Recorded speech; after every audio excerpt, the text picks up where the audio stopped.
എല്ലാവർക്കും നമസ്കാരം. ശ്രീ ലളിതാ സഹസ്രനാമാവലി പഠനം 93-ാം ദിവസം.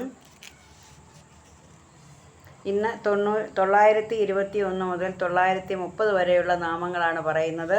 നമുക്ക് തുടങ്ങാം. ഓം ശ്രീ മഹാദേവിയേ നമഃ. ഓം സദാതുഷ്ടായേ നമഃ. ഓം തരുണാദിത്യപാടലായേ നമഃ.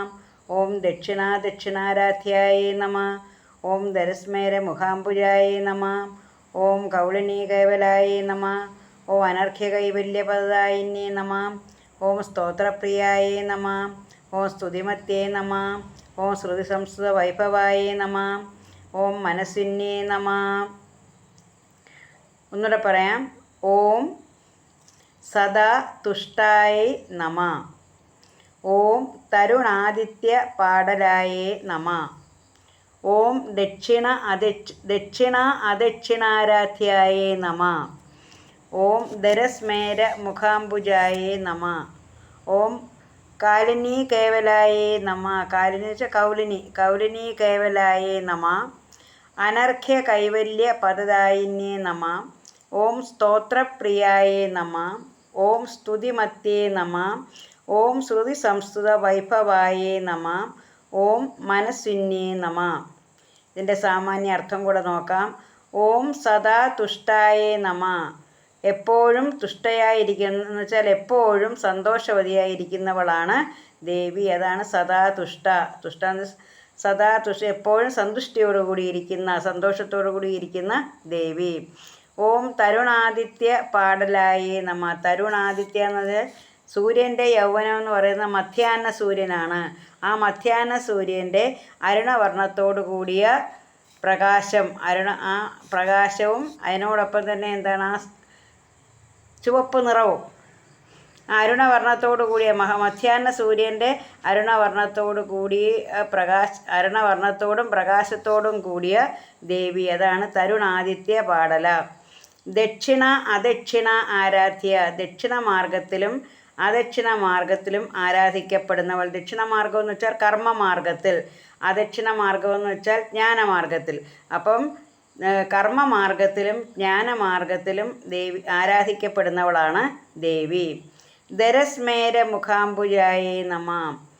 ദരസ്മേരം മന്ദസ്മിതം, താമര പോലെ, എന്താണ് പറയുക, താമര വിരിയുന്നത് പോലെ മന്ദസ്മിതത്തോട് കൂടിയവൾ. ദരസ്മേരം ചെറുമന്ദഹാസം. അപ്പോൾ ചെറുമന്ദഹാസം. മുഖാംബുജം എന്ന് വെച്ചാൽ താമര വിരിയുന്നത് പോലെ, ചെറിയ പുഞ്ചിരിച്ചുകൊണ്ട് ദേവി പുഞ്ചിരിക്കുന്നത് കണ്ടാൽ താമര പോലെ ഉള്ള മനോഹരമായ താമരയിതകൾ വിടരുന്നത് പോലെയാണ്. അങ്ങനെ താമര പോലെയുള്ള താമര വിടരുന്നത് പോലെയുള്ള മന്ദസ്മിതത്തോടു കൂടിയവൾ ദേവി. ഓം കൗലിനീ കേവലായേ നമഃ. കൗളമാർഗത്തിലൂടെ കൗളമാർഗത്തിലുള്ള ഉപാസകന്മാർ അറിയപ്പെടുന്നവൾ. കൗള മാർഗത്തിലുള്ള ഉപാസകന്മാരാൽ അറിയപ്പെടുന്നവളാണ് ദേവി. അനർഘ്യ കൈവല്യ പദദായിനിയേ നമഃ. അനർഘ കൈവല്യം എന്ന് വെച്ചാൽ മോക്ഷം, മോക്ഷപദം അല്ലെങ്കിൽ കൈവല്യത്തെ ദാനം ചെയ്യുന്നവളാണ് ദേവി. ഓം സ്തോത്രപ്രിയായേ നമഃ.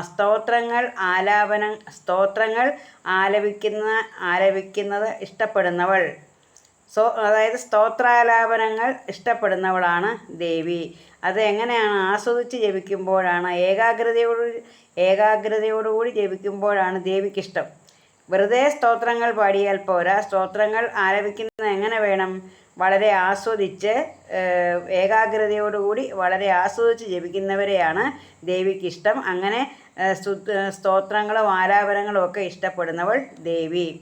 സ്തുതിമത്യേ നമഃ. എല്ലാ സ്തുതികളും ദേവിയാണ്. എല്ലാ സ്തുതികളും സ്തുതിക്കുന്നത് ദേവിയെയാണ്. അപ്പോൾ എന്താണ്? എല്ലാ സ്തുതികളും ദേവിയെയാണ് സ്തുതിക്കുന്നത്. ദേവി തന്നെ എന്താണ്? സ്തുതിമതിയാണ്. അപ്പോൾ നമ്മൾ സ്തുതിക്കുമ്പോൾ എങ്ങനെ വേണം? ആസ്വദിച്ച് സ്തുതിക്കണം. ഏകാഗ്രതയോടുകൂടി ആ നാമത്തിൽ രമിച്ച് ജപിക്കണമെന്നാണ് പറയുന്നത്. ഇനി ശ്രുതി സംസ്കൃത വൈഭവായേ നമഃ. ശ്രുതി എന്ന് വെച്ചാൽ വേദം. വേദത്താൽ പ്രകീർത്തിക്കപ്പെടാൻ വൈഭവമുള്ളവൾ. വേദത്താൽ പ്രകീർത്തിക്കപ്പെടാൻ സാമർഥ്യമുള്ളവളാണ് ദേവി, അല്ലെങ്കിൽ വൈഭവമുള്ളവളാണ് ദേവി.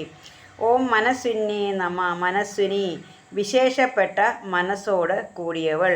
അപ്പോൾ നമ്മൾ ദേവിക്ക് മാനസപൂജയാണ് ഇഷ്ടമെന്ന് പറഞ്ഞു. അപ്പോൾ അങ്ങനെ മാനസപൂജ ഇഷ്ടപ്പെടുന്ന വിശേഷപ്പെട്ട മനസ്സോട് കൂടിയവളാണ് ദേവി. അപ്പോൾ നമ്മളിവിടെ എന്താ പറയുന്നത്, ദേവീനാമങ്ങൾ കൂടുതൽ പുതിയ പുതിയ അറിവുകളും പുതിയ പുതിയ നാമങ്ങളും ഒക്കെ ഓരോ ദിവസവും നമ്മൾ ജപിക്കുകയാണ്. അപ്പോൾ നമ്മൾ ജപിക്കുമ്പോൾ, നാമം ജപിക്കുമ്പോൾ അത് ആസ്വദിച്ച് ജപിക്കുക, അതിൽ ഏകാഗ്രമായിട്ടിരുന്ന് ജപിക്കുക, പിന്നെ എന്താണ് അർത്ഥം അറിഞ്ഞ് ജപിക്കുക. അതാണ് ദേവിക്കിഷ്ടം. ദേവി പ്രസാദം കിട്ടുന്നതിന് വേണ്ടി നമ്മൾ ദേവിയെ സ്തുതിക്കാനാണ് പറയുന്നത്. ദേവി എന്ന് പറഞ്ഞാൽ സ്തോത്രപ്രിയയാണ്, അതുപോലെ എല്ലാവരും സ്തുതിക്കപ്പെടുന്നവളാണ്. അങ്ങനെയുള്ള ഈ ജഗദംബയുടെ അനുഗ്രഹം, ഈ പ്രപഞ്ച മാതാവിൻ്റെ അനുഗ്രഹം എല്ലാവർക്കും ഉണ്ടാകട്ടെ എന്ന് പ്രാർത്ഥിക്കുകയാണ്. ശ്രീ ലളിതാ പരമേശ്വരിയുടെ അനുഗ്രഹം എല്ലാവർക്കും ഉണ്ടാകട്ടെ എന്ന് പ്രാർത്ഥിച്ചുകൊണ്ട് നിർത്തുന്നു. നന്ദി, നമസ്കാരം.